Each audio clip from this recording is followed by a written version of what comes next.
Hello everyone, this is Tom Rashid, MHSAA Associate Director, and I'm going to talk with you for about 2 minutes regarding MHSAA regulations. The regulation today is the links rule. It's in its third year of operation, part of the transfer rule, and it is intended to discourage sports-related transfers. When a student changes schools, if they do not meet a residential change or do not meet an exception, they're ineligible for about half the school year. Under the links rule, the athletic-related rule, ineligibility could be for 180 school days in that sport. Let's take a look at the 4 links. First of all, a student who attends an open gym and then transfers into that school, that student could be out 180 days. A student who works out in the summer before they register to go to that school, if that student then transfers into that school, that student could be ineligible in that sport for 180 days.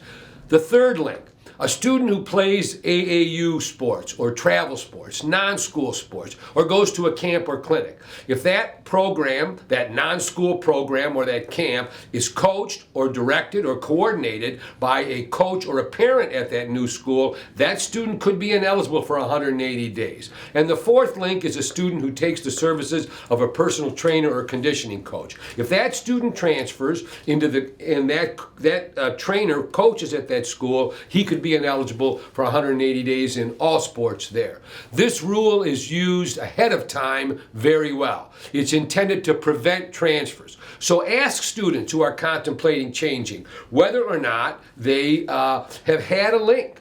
The links rule doesn't apply to incoming 9th graders, and it does not apply if a student is having a residential change or meeting one of the transfer rule exceptions. It applies to a student who's about to sit out half a year.